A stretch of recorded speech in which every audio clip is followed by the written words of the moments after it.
But I think for Roaring Moon, it's integral to find this explosive start with these numerous support Pokemon like the Squawkabilly, like the Galarian Moltres V, to start getting things up and running. Let's jump straight into the action with those prize cards. Not looking too harmful.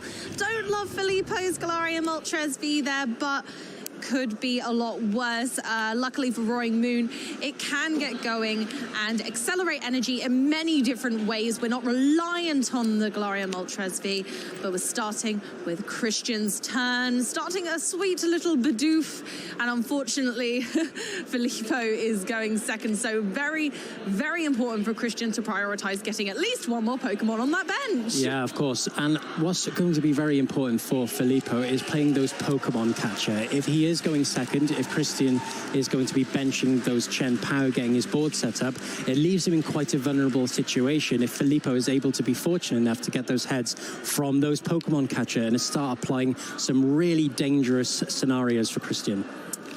Yeah, indeed. It could be, like you say, quite the slugfest. We're going to be seeing some really hard hits. I can't imagine this is going to go very slow. Both players possibly trying to force their opponent to take single prizes to kind of skew the prize trade, slow things down, in kind of turn the tides, kind of make things better for them. Yeah, of course. And I think that there's more decisions to be made for Christian. I think his engine of the Bax caliber is much harder, much more intricate to get up and running than, say, Filippo's easy enough. Professor Sada, a couple of Dark Patch, I'm ready and raring to go. For Christian, it's a little bit more delicate, right? You've got those evolution lines that you need to keep aware of. You have to keep those Beaverells nice and active as well for those industrial synthesizers to find those last-minute pieces that you need. I think that's very, very well put. Very precisely the point is that although Filippo uses supporters and items to accelerate that energy, Christian has a harder time getting to that space, but then essentially infinite damage, infinite energy attachments, which kind of does put him in a strong position long term, because Filippo will eventually run out of resources. Yeah, completely agree. And I think for both lists, they both play one INO each, so there's not much disruption going to be happening. But if it does, both players are going to be willing to play those cards at the right times for the maximum disruption and effectiveness. So both players will be aware of that. Of course, both players have their internal engines to get those cards back up and running. But you know, those are going to be some of the more important parts to the game as we go along. That was a Nest Ball for a Frigibax, a Pokestop, discarding a Water Energy, and a another Pokestop, going for another Nest Ball. Each time Christian searched his deck, he's been checking for those all-important counts of Baxcalibur, Frigibax, and Chien-Pao. Yeah, I really like not going for a Chien-Pao possibly in this turn, just because of the problem that is being permitted with that Pokemon catcher. I think this is going to be, you know, you don't have to pop down that Chien-Pao anytime soon. It's a basic Pokemon. If it is your main attacker, you can just pop that down at any point in time and start attacking with it. So I really like this play from Christian. Yeah, I do too.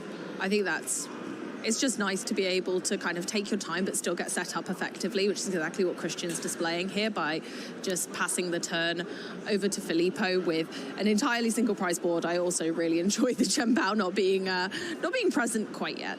Yeah, of course, and with that mitigating this chance of Filippo going ahead in the prize race by 2 prize cards. Of course, he is going to be aware that Filippo is going to be playing those Pokemon catcher, and of course, you know, with that explosive engine, it's more than likely that Filippo is going to be able to attack as early as possible.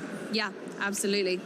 And that's the danger of Roaring Moon going second, is that it can just prance into the limelight and go, I have 3 energy all of a sudden. You're like, ah, goodness, how did that happen? It's so fast with the Dark Patch engine and with Professor Sada's Vitality being able to accelerate 2 extra energy, 1 attached for turn. Bob's your uncle, you're done. Yeah, of course, and that's why Filippo would have been quite upset at maybe not winning that coin flip, not having the priority of going possibly, well, it's more that if Christian has the priority, he can go first, just pop down a load of single prizes, and Filippo, the majority of his deck are those heavy hitting 2 prizes. So Christian, although may lose a prize card in this turn, the risk is that Christian will still be able to get up and running next turn to start getting ahead in that prize race. It's a little bit of a mind games here. We talk about chess being the game in the last one with Tour against Control. This is very much checkers, I might say.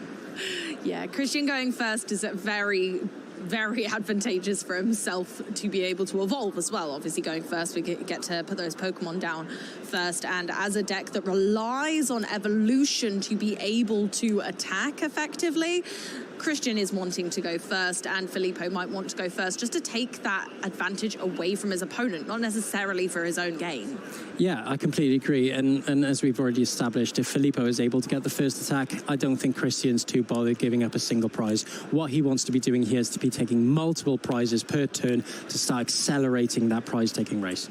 Indeed. However, there is a small threat that could be faced on Filippo's board. As we see the first water energy hit the battlefield, we know this is a moisturized Roaring Moon.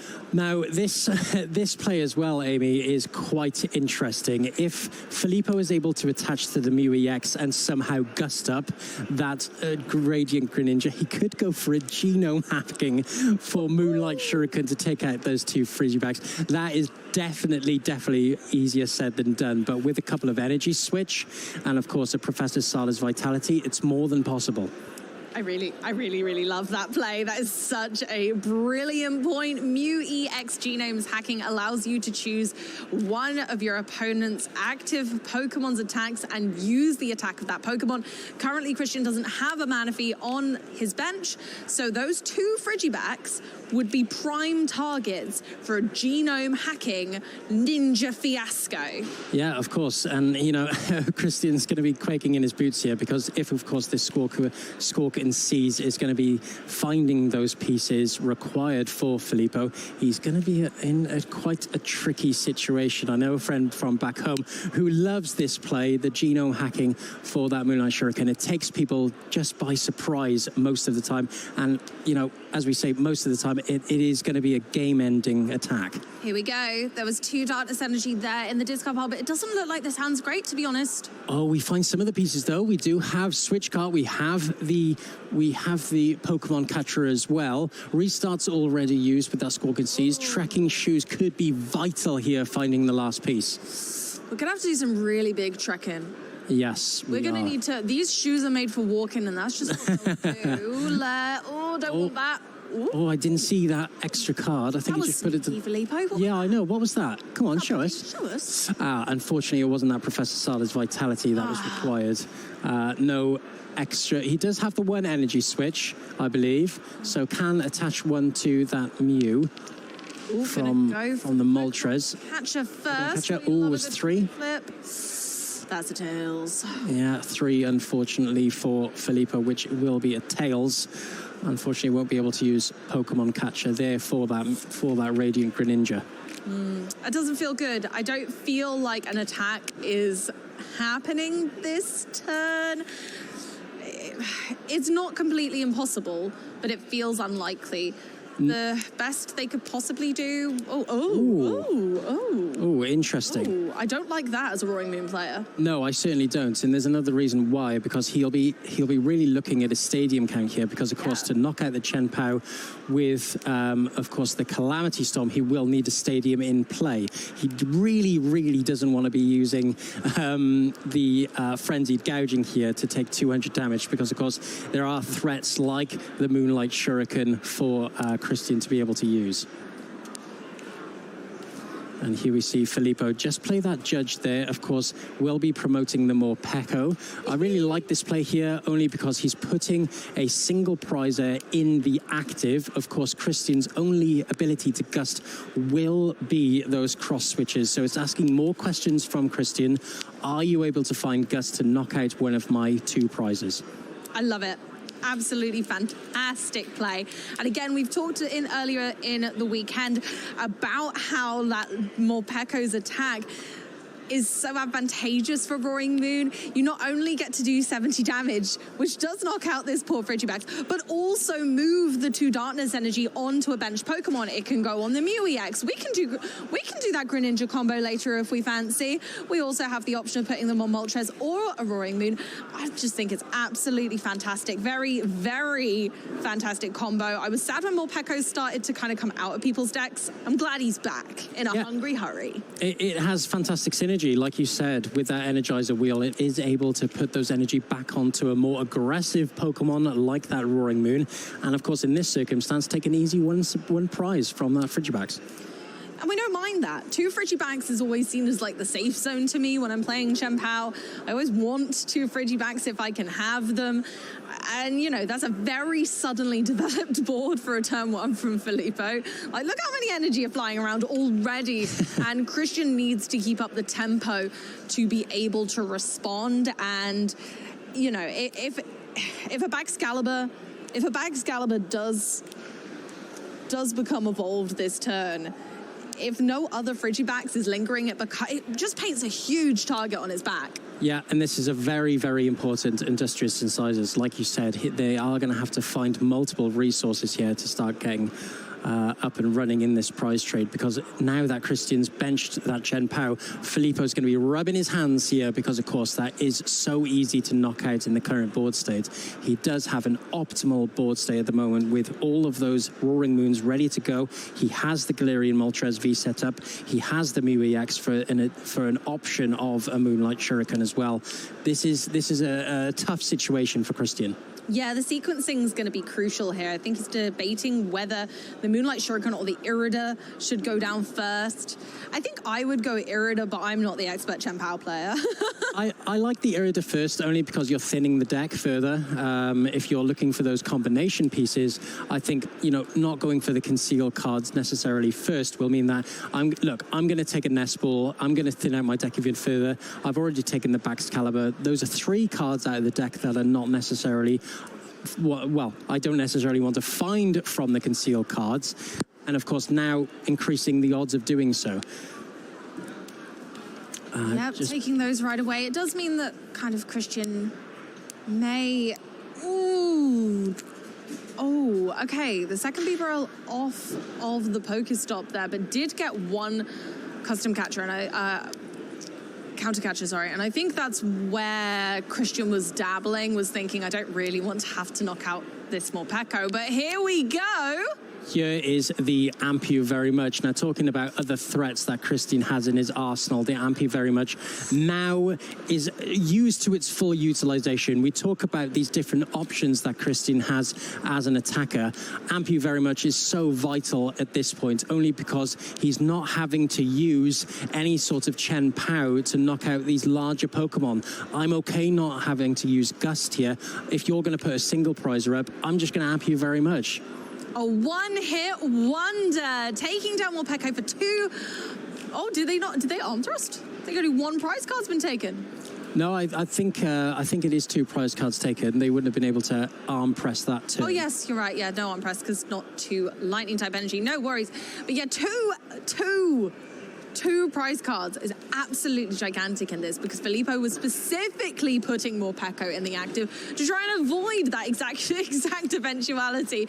But Christian said, I've got another trick up my sleeve. Yeah, this is the exact situation that Filippo wouldn't have wanted to have seen. Of course, the Ampu very much, like you said, helpfully taking 2 prizes for Christian here, and now putting himself ahead of this prize race. And now for Filippo, questions are going to be asked of him now as to how he alters the game plan against Christian. I would like to see a knockout on the Chien-Pao. I don't think oh, well, no, saying that, there is a Squawkabilly on the bench. So, yeah, I think that Filippo will have to deal with this Iron Hands, unfortunately for him. Yeah, I think you're quite right. Just knowing that Christian has various ways of bringing Pokemon forward on the bench. Squawkabilly is unfortunately incredibly vulnerable.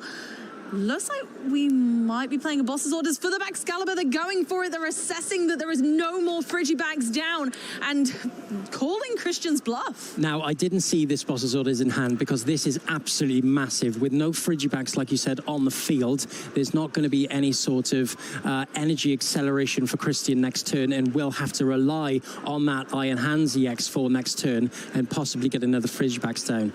Now, the threat of the Ampy very much on the Squawkabilly, sorry, is very much still alive, but it's whether Christian can find that gust, Amy. Yeah, that's going to be the key to all of this, but we do have a lot of ways to get there still. There's Pokestop down, unless it gets removed, which, I mean, obviously Filippo's going to be trying, but there are more stops in Christian's arsenal. Yeah, and of course, Filippo will have to discard this stadium in order to get this knockout. Not necessarily something that I enjoy, because if Christian just puts down no stadium here, the Frenzied Gouging will have to be required to take a knockout on any of these EX Pokemon. And here we see the benching of the second Bidoof here and a Super Rod there. Shivery Chill will be able to get 2 energy back, but unfortunately none of them going back in from this Super Rod. No, Pokemon is the aim of the game. We need to make sure that we're keeping that engine going, and this is exactly that delicate engine that you were talking about earlier, Benjamin. Being able to attach energy freely is fantastic when you have the partner Pokemon to do so. Yeah, of course. And again, another very important industrial incisors here. Does he find the gust for a knockout here on one of these 2 prize Pokemon? Unfortunately not. Does find one of the Irida, but unfortunately no other cross switcher in the hand, Amy. Oh, going for, yeah, a Shivery Chill. Thin the deck once more, but you're quite right. We don't have the gust right now. 1 energy. Oh no. I think Christian's resources are running dry as well. Yeah, I would really like to see the Shivery Chill here, followed by an Iono. I think thinning the deck out from with a water energy will make that Iono that bit more effective in finding those resources that are going to be important this turn, like the cross switcher. I reckon we'll definitely be able to get a Frigibacks. We've got Supporter in hand. I believe there's an Iono, but I think, yeah, it's being ultra balled away, just going for the definite, going for the, no, I really do need this Frigibacks. Here he is, making sure that certainty is withheld, rather than, as you say, going for any sort of disruption. And I think Christian's going to be asking the question now for Filippo, do you have stadium to knock out this Chien-Pao? Chien-Pao being 2 energy retreat cost. This is going to be stuck in the active if Christian does decide to pass here without having any sort of switch. And if Filippo is able to take this knockout on this Chien-Pao with that, following that pass, it'll put Filippo right in the driving seat. It really will. I don't know. I don't know whether they're going to be able to, but Filippo might, in a perfect world, possibly be able to gust forward the Frigibacks and just deal with that again if the moment called for it. Of course, it's not ideal. It's very far from ideal, but yeah, push comes to shove. But there is the stadium. Yeah, did have that stadium in hand. Was sneakily keeping that in. Of course, was so fortunate to have that stadium in hand after discarding 2 earlier in the game, and now all of those stadiums are going to be used for Filippo, I believe. So.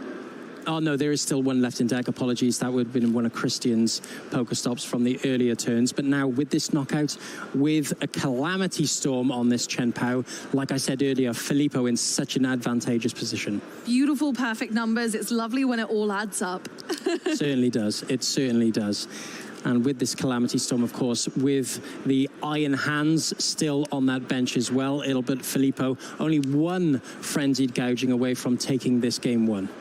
Christian still has everything to play for, and like you said earlier, that Squawkabilly is still sitting pretty on the bench, and Iron Hands will take 3 prize cards on it. Yeah, there are still options for Christian to take knockouts here, but I think as soon as Filippo will be taking this knockout, I don't think he really cares. I think all he cares about now is that Iron Hands EX stays on the field in order for him to take game next turn with a simple gust. Absolutely true. Bidoof coming into the active there. Yeah, just promoting the Bidoof. Irida for Rare Candy, yep, it's a necessity. And the Baxcalibur, of course. Tried and tested combination. Certainly is. I mean, Irida is so fantastic for this archetype for that one reason. Able to find that one of stage 2 and, of course, the rare candy as well. And maybe even other combination cards depending on what's on your hand as well. Irida, such a great addition to this deck. Here we go. Ooh, okay. Setting up for a Moonlight Shuriken. I don't mind the Moonlight Shuriken here only because he'll be able to leave a single prizer in the active while also softening up 2 of these large 2-prize Pokemon. I think if you're able to Moonlight Shuriken maybe the Mew EX and the Squawkabilly, it means that if Christian is able to get another Moonlight Shuriken up and running next turn, he'll be able to take a 4-prize swing. That would be lovely. You love to hear it. You love to see it. And also just, scooping it up there. Just maybe not having enough resources to be able to come back from the lead in this semi-finals. Unfortunate for Christian there, I don't think he was able to switch out from the Bibarel. I think those Industrious Incisors are showing their importance in this game and showing how much of an impact they are. If they don't go your way, if you're unable to find those resources like the Cross Switcher, like the Nest Ball, like the Rare Candy, it can be such an impact. Yeah, and that's just how it goes for a moment. But let's have a little look at what's going on. We get a little sneak peek, some beady eyes on our other top 4 match. Again, unfortunately with Tort's board state, I don't know whether he's in a good position or a bad position. But fortunate for him, having that Mysterious Tail Mew in the active is always great to see. But of course, you know, so great to be able to see these other matches going on, Amy. It's honestly a joy that we can bring the action in multiple ways and show off a little bit of what else is going on in the hall and what it looks like for the players who aren't on our main stage as well.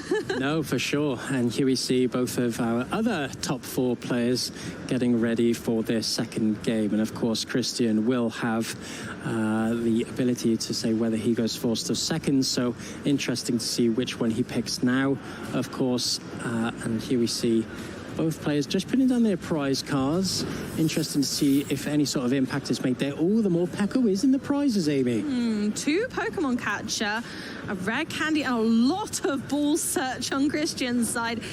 I'm not sure how this is going to fare for either trainer, but we definitely know that Ball Search could be a real hindrance to Christian, as we have observed harshly over this weekend that it seems Chien-Pao's biggest weakness is kind of not being able to keep hold of those consistency Pokemon. It seems like hitting Chien-Pao in the consistency is where it's at. Yeah, I completely agree. Couldn't agree more. And for Filippo, prizing 2 of those Pokemon Catcher, it will mean that there's potentially less of a powerful impact in those earlier turns. Of course, we speak about whether Filippo wants to be able to gust in those initial turns and, of course, take big swinging knockouts early on. But fortunate for Christian, we saw his game plan going into game 1, of course, putting down those single prizes, and I imagine that's exactly what he's going to go for here. Yep, completely agree with you there. And as it went to show, unfortunately, Morpeko wasn't very useful for Filippo, and he doesn't have the option this game, so going to have to stick with the big guys.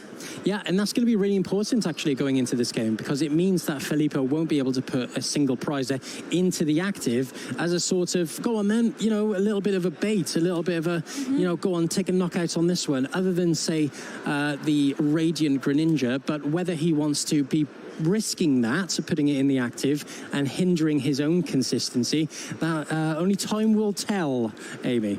Oh, yeah. And getting on into Christian's turn, speaking of the devil themselves, here we go with our concealed cards. Discard 1 card, draw 2. Incredibly powerful, great for consistency. Both of these decks rely on it, and both of them can utilize the Greninja itself for an attack. And oh my goodness gracious, that is the swan song of Chien-Pao. Whoa. Hey, I Here do you like Battle VIP Pass? Well, Pokestop into 2 on your first turn is pretty fantastic to see for Christian, and no wonder he's going for those 2 Bidoof. If you're going to be able to do so, do it. Because, of course, if he's able to get those 2 Bibarel up and running early on, suddenly that board state starts evolving very quickly, Amy. We all love a Pokestop party that comes out on top with a double Battle VIP pass. You just can't make it up. And, you know, Filippo's like, cool, I'll do it too.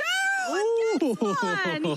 Yeah, let's go. Not so much of a party than Christian's, but of course, 3 items from that Pokestop turn 1. That is pretty fantastic to see, considering how much supporters, how many items will be in his deck already going in his turn 1, sorry. But of course, now he's going to have to navigate his hand in order to find maximum impacts with these items. Absolutely. Honestly, both players getting such fantastic draws off the Pokestop in this top 4 of our special event. Yeah. I'd say that's pretty special in and of itself. It's pretty special, and well, what Filippo goes for here is going to be really important because, of course, I didn't see really much going on in that hand. If he's got no other Pokemon search going on, it's whether he wants to use maybe a Water Shuriken to draw into more resources to find Pokemon, or whether he, you know, wants to go a different route. Does he want to go straight with that Squawkabilly? But, of course, he has to understand those resources in his hand are so vital. Yeah, and they're finite. Some of them are not able to be got back from the discard pile once they're in there. So you've got to be able to utilize them well. Sometimes some hands are too precious to squawk and seize away. I completely agree. I couldn't agree more. And of course, going for this other route, which is the concealed cards and that Dire Flame Wings, all important, of course, to the combination of Roaring Moon. I really like this because I feel like this is more of a reserved way of playing it rather than going for that squawk and seize and going super aggressive. I think what he's doing here is trying to bide his time, maybe. I don't think that's a bad plan either. And I think the fact that Roaring Moon has that flexibility and that there's not always a very singular linear way that you should start a game. It kind of just shows that it's not quite as, quote, no brain as people sometimes give it a bit of slack for. Yeah. Completely agree. And with this concealed cards, we'll be able to see 2 additional cards. After that Earthen Vessel, of course, thinning the deck, he will be able to maybe see some more of those important resources that we all know and love. Does have Switch Card already in the hand, which is going to be an important piece to this puzzle to retreat into that Radiant Greninja if he does want to. And we got the concealed cards. Gigantic hand at this point for a Roaring Moon. But honestly, I'm not really seeing much to do in there. No, I'm not either. I see the Iono, whether he wants to play this as early as he might be. Of course, he won't be impacting Christian as much as he would like to in maybe the later turns. But of course, I think what he might be thinking here is that, look, I'm not getting my engine up and running anytime soon. I'm not going to be attacking whether I want to keep this Iono or see the threat of a possible Chien-Pao attack next turn. I think maybe playing the Iono is going to be safe here. Yeah, absolutely. I don't know. I'm also eyeing up that lone Frigibax on the bench, along with the one in the active, and thinking, ooh, like that could get a bit sketchy, a bit quick if not dealt with appropriately. But honestly, going with the two Bidoof and 2 Frigibax, I think is fantastic. Oh my gosh, that 2 more Battle VIP pass. That's 2 more Battle VIP pass. This is pretty fantastic for Filippo as well as Christian, finding all of those multiple Battle VIP pass turn 1. They're both getting as an optimal setup as possible. Unfortunately for Filippo, of course, well, no, now he's going to be able to find that Squawk and Seize and maybe find those important cards like the Dark Patch, like the Energy Switch, to find those important cards to get these attacks up and running. 5 Battle VIP pass played between the 2 players. Pretty good. 5. That's pretty good, Amy. I like those odds. I love those odds. I really like that. You know, having both of our players having optimal setups is definitely what we want to see. And of course, going for that Squawk and Seize, as I would have imagined. And Filippo just deliberating getting rid of this Pokemon catcher. Ooh, then that's 3 down. 3 down. That's 3 down already. Of course, going for those 2 energy cards, it will mean that that Squawk and Seize is going further into the deck. Of course, if you're playing these cards like Earthen Vessel, like Ultra Ball, taking cards away from the deck, and you're making those abilities like Squawk and Seize dig even further. Think about how many cards Filippo's gone through already. It's a lot, and to great avail. Honestly, getting really well set up so far. We're still going. Looks like Filippo could launch a meaningful attack this turn. Yeah, what looks like it was impossible initially is now looking very much possible. Just an energy switch now will mean that he'll be able to Calamity Storm against this lone, sorry, not lone, but this it definitely is a lone in the active, of course. It's looking pretty scared against that big, huge Roaring Moon in the active. And I think that energy switch has found Amy. Yeah, absolutely. Unfortunately, not able to capitalize on a Greninja turn. That would be the ace in the hole. Being able to Moonlight Shuriken both Frigibacks right now would be also delicious. Don't think we're going to see that though, but honestly, just taking a KO on a Frigiback still kind of achieves what we saw last game, and that worked out great. Yeah, for sure. And being able to Calamity Storm this Frigibacks in the active as well, it reduces Christian's outs to more Baxcalibur in the later game. Like we saw in the past game, if Filippo is able to just boss another Baxcalibur in the later turns, it could come up trumps for Christian. And we say goodbye to our first Friggy friend of game 2. Yeah, of course, and here we see the concealed cards being started off for Christian, looking like he wants to possibly discard this lightning energy. Of course, not going to be useful for any sort of Chien-Pao shenanigans, but here we see an Ultra Ball and an S-Ball. Hopefully he can find those Chien-Pao and start taking some prizes to get ahead of this prize race. That was rather lovely too. Unfortunately, yeah, gonna have to discard some cards with that Ultra Ball to trigger its effect, but also with an Irida in hand, we kind of have the guarantee of Baxcalibur. We have the we have the guarantee of Baxcalibur. We have the guarantee of Red Candy, and then it's just kind of what's next with the Ultra Ball. Is it the Chien-Pao? I feel like at this stage I would want to deal with the imminent threat of an already raring to go 1 KO up. Yeah, of course. Roaring Moon. And I think with having these 2 Bidoof on board, as soon as his turn started, he will be kind of really excited to get these evolved as quickly as possible, because as soon as you get those 2 Industrious Incisors down, you start ripping and roaring through that deck, Amy, and you start seeing all of those resources that you need, those cross switches, those superior energy retrievals, and more importantly, those Baxcaliburs and rare candies. Absolutely. 1 cross switcher down, sadly, to the rare candy, but 3 more to go. We'll be okay. Still plenty of time and plenty of resources with a nice, fruitful deck that's yet to be uncovered. I mean, the hand looks a little clogged, but there is another Ultra Ball in there, so Bibarel can do its thing.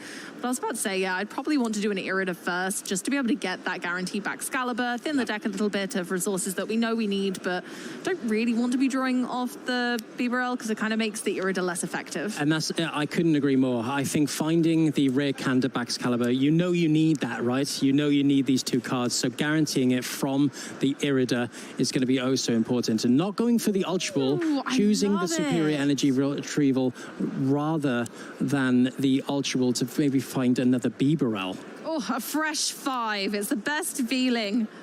Here we go. We got more energy, superior energy retrievals. A Pokestop. Oh, 2 Pokestop. All right. And everything's coming in 2s today. just about. And finding that energy was also important, because, of course, you will need to maximize that damage output to knock out these Roaring Moons. Of course, you will be needing 5 energy.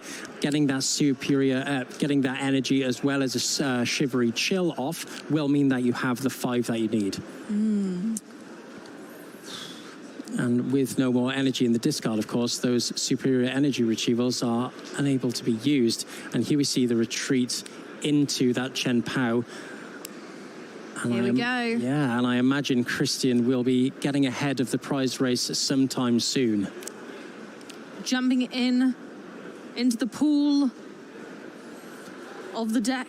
Grabbing 2 more water energy. They sparkle so beautifully under these lights. And yeah, looks like we're going for a KO. It's a bit of a shame almost that that the Iron Hands ended up in the discard pile. We can see it again later, but again, it's about this resource management and everything's finite and there's only one Baxcalibur down. Again. Yeah, of course. My mistake as well. It's not 5 energy, it's definitely 4. I was thinking of the Ancient Energy Booster Capsule being attached already. I was talking too prematurely. Although Filippo doesn't play that out, of course, important to recognize maybe for some other deck lists. And here we see the Pokemon Catcher heads. Ooh, there's Baxcalibur, not where it wants to be, in the active spot once again. Oh. This could be very important, Amy. We spoke about this earlier. Having that earlier knockout on the Frigibacks, if Filippo was able to cause some sort of disruption to knock out this Baxcalibur, it asks more questions from Christian. Are you able to maybe get another Frigibacks up and running? And with no other attacker on board, Amy, this is almost is so important, because now it's not leaving maybe an Iron Hands on the bench with all of the energy required to amp you very much. Christian now has no other option. It feels dreadful, and history is repeating itself as the Baxcalibur once again is staring down at Filippo's board state, thinking, oh no, not again, please. With a Roaring Moon ready to go on the bench, Mew has free retreat into that Roaring Moon, taking out Baxcalibur and the Pokestop. Yeah, and now Filippo, only 4 prize cards away from taking this game and putting himself into a major event final. And that Chien-Pao on the bench is going to be looking pretty tasty for this Roaring Moon if he's able to maybe gust it up and take another knockout. But I think for Christian now, it's pretty much just set up and wait, unfortunately for him. They've just got to bide his time, but is there enough time? I feel like when you're faced with such a calamitous Pokemon, such as Roaring Moon EX, it's not easy to take the back seat and wait. Waiting patiently is not what Roaring Moon does. No. Roaring Moon waits for no one. No, of course not. And it puts Christian in this awkward situation again where he may have to rely on Moonlight Shuriken in the later turns for a dual knockout on easy lower HP 2-prize Pokemon, like this Mew EX and Squawkabilly. But you know, it's whether Christian can keep up with Filippo's onslaught of heavy-hitting attacks from this Roaring Moon. Now, let me tell you, it's absolutely far from over. Remembering Squawkabilly is still on the bench, and we still have the potential for an amp you very much. Now, the concern that I have with that is that we have so much in the discard pile that we need back at this point. Are there enough super odds to be able to achieve that? Well, that's going to be the question here. If one Frigibax is already on the bench, which is definitely what Christian would have liked to have seen, but I think he needs the insurance of benching another here against Filippo, because, of course, the gusting is still an option here. Still has 1 boss's orders left. Has taken 1 Pokemon catcher from the prizes as well, from that last knockout. So this gusting play is still a threat here for Christian. Yeah, absolutely, and it's a threat that shouldn't be taken lightly. I think almost if Christian does opt to leave the Greninja in the active spot, I think it's quite a clever bait. Yeah, it's staying there. I like it. It's got 2 energy on it, right? That kind of does pose a threat to itself. So if Filippo does gust the Chien-Pao or the Frigibax or the Bibarel or the Bidoof, the Greninja can still possibly attack next turn, which is scary. It's just scary enough. It's scary in itself, yes. And I think what Filippo needs to be mindful here is that if he's not going to be able to take a knockout on this Chien-Pao or Frigibax, he has to keep aware of having another attacker on board for next turn. Yep. He has 2 options here. He does have Judge in hand, but he does have the research. Whether he wants to go aggressive to try and find more outs to these important resources, like the Nest Ball, like the Roaring Moon itself as well. Whether that's just going to have to be seen, whether he wants to prioritize that added disruption from Judge. Trekking into a Trekkers and then into a Dark Patch. We love to see it. Here we are. And attaching to Galarian Moltres V. So it looks like that's going to be our next attacker, potentially. I imagine it is, going with a Direflame Wing. And checking that discard pile, see how many dark energy and how many water energy we've got left in there. But honestly, I think Filippo's in a really strong position here. Even if even if he just opts to take out the Greninja this turn. I just don't feel like Greninja should be disrespected. Well, what can happen here? There are two E-switch in hand, energy switch, sorry, in hand, which means that that genome hacking, Amy, is a big problem possibly for Christian. So if those two energy switch are able to be used for the onto the Mew EX, as well as an energy attachment, we could see very much that genome hacking for that Moonlight Shuriken take out that lone Frigibax on the bench. Ooh, wouldn't that just be delicious? I would love to see it come to fruition. Haven't attached for turn yet, so there's still time. There is still time for it to happen. It's just whether the resources are there.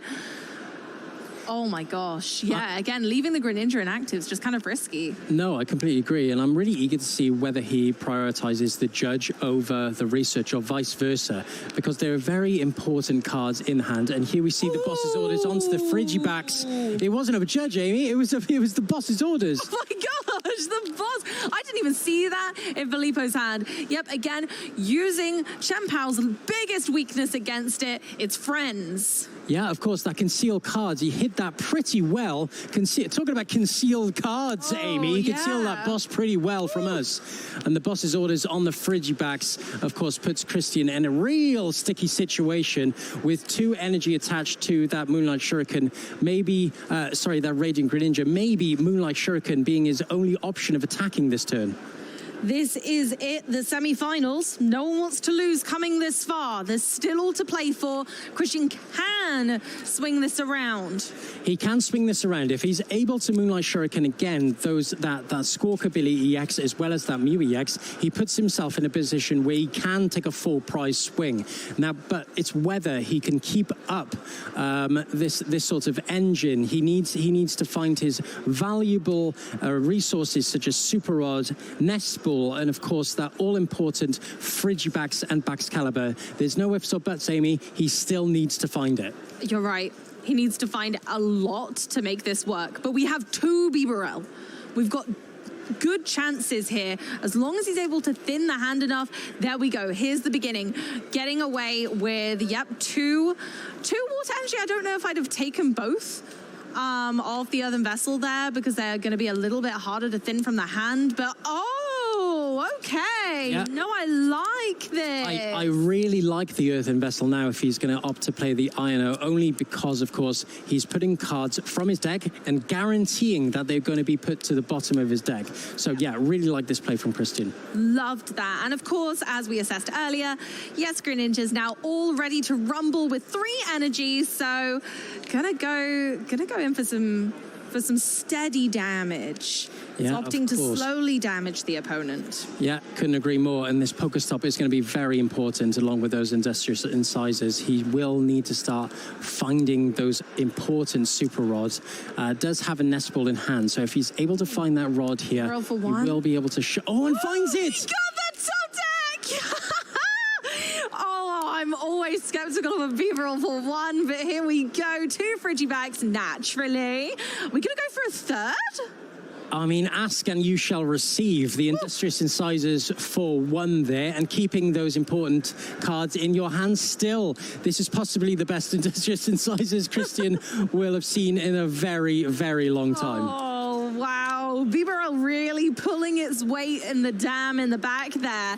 It wasn't the Frigibax to be afraid of this turn. It was the Bibarel. It certainly was. It certainly was. And now just looking in the deck's getting now pretty thin, right? That's the concern. Yeah, that is definitely the concern. But unfortunately for Christian, using that Super Rod will mean that if this Radiant Greninja is taken out in the next turn, he won't be able to use it to bring back that said Radiant Greninja to start filling out this sort of game plan that he has. Taking some lower HP Pokemon damage there. Going for the Mew EX and the Squawkabilly. That's an interesting one for me. I really like this, only because in the next few turns, if Christian is able to find the Radiant Greninja once more, he'll be able to take another Moonlight Shuriken to take the game. Yeah. There's 4 easy prize cards on board now. Taking that swing will, well, it won't give him an advantage, it'll give him the game. But it's now, of course, whether Filippo can have that added bit of disruption with, say, a Judge, and it's whether then Christian is able to draw into it with that Industrious Incisors. Yeah, that's ever so true. I was wondering whether it would be worth putting damage onto the Roaring Moon so that it isn't able to Frenzied Gouging without a modifier to its HP, or an emergency jelly, but that Pokestop has betrayed us, Roaring Moon fans. Yeah, certainly has. That Pokestop has to come down in order for a Calamitous Storm knockout on this Radiant Greninja. I think for Filippo now, he does definitely take a knockout on this Radiant Greninja. He will have seen the game plan that Christian has in his head for this double Moonlight Shuriken knockout. So the Radiant Greninja is a massive, massive threat. It still works out in the prize mapping too for Filippo. They're happy to take a single prizer here. And then it's just 1 Chien-Pao to the victory and 2 taking Filippo to that finals. So I kind of like I really like the Greninja here. It's not only assessed as a threat at this point, but also it gets him that huge step closer. It's such a great card. It's added consistency. It's an attacking threat. I think Filippo is happy to take this knockout, but looking like he may retreat here, actually, which would be pretty interesting. Maybe going for that. Is he going to go for the genome hacking? No, surely not at this stage with the... Oh, he is retreating into that. Oh, going for that switch card. Oh, to heal enough so that he's out of range for the future, taking that possible win condition away from Christian. Yeah, fantastic play there from Filippo. Having that switch card, heal that all-important 30 damage from EBX. Therefore, Christian unable to take the game with that Moonlight Shuriken. Fantastic play. Oh my goodness, I did not see that coming. What a difference 30 HP can make. That switch card coming in so handy, and it's exactly why it's in this deck. Yeah, of course. And now Christian's left with some questions to be answered. I think now with that game plan taken away from him, it's whether he goes down the aggressive route now of going for that Chien-Pao and start having to maybe disrupt Filippo with that 1 INO. I can't remember if that 1 INO was actually used. It was used, of course, actually. So unfortunately, the disruption element isn't going to be a way that he can get back into this game. I think for Christian now, it's just a swing and see what happens. Yep. Oh, what to promote though? Going with Frigibacks. Oh, top decked another cross switcher, so that's perfect. Okay. And I think why this is so important is because, of course, there's no other Roaring Moon on the field. Nope. Roaring Moon is the only way that Filippo can take the game next turn. So if Christian is able to cross-switcher up this Roaring Moon and take the knockouts with this Chien-Pao, at least he's still keeping it up in this race. He's still in the game, and we saw so many Roaring Moon get discarded with that Pokestop. I feel like it's safe to presume that it would be difficult for Filippo to present another one as a threat, and Mew's genome hacking cannot do much when it comes to Chien-Pao. Copying its attack does virtually nothing, and yeah, Filippo won't be able to take a 2-prize Pokemon without the assistance of a Roaring Moon. And I think Christian here, just counting what he has left here, the deck is looking pretty thin, but still needs that Baxcalibur. Only has 1 Industrious Incisors left. He's trying to see if he can thin out his hand as much as possible. He does have Rare Candy in the hand already, but it's finding that all-important Baxcalibur, Amy. If we can't find it, then that's going to be no good. Just sending the hand for the next Industrious Incisors. Come on, Bibarel, let's go! Let's go. Earthen Vessel. Oh, water energy. No, that's not enough. No, that's not going to be it for Christian. Oh, no, that's it. That's got to be game. Yeah, it's a question of he couldn't even Shivery Chill either. No. Oh, this is difficult for Christian. All over now. Filippo takes it into the finals with Roaring Moon. And what a result there for Filippo, showing the pure aggression of Roaring Moon and just how strong it can be. Coming down.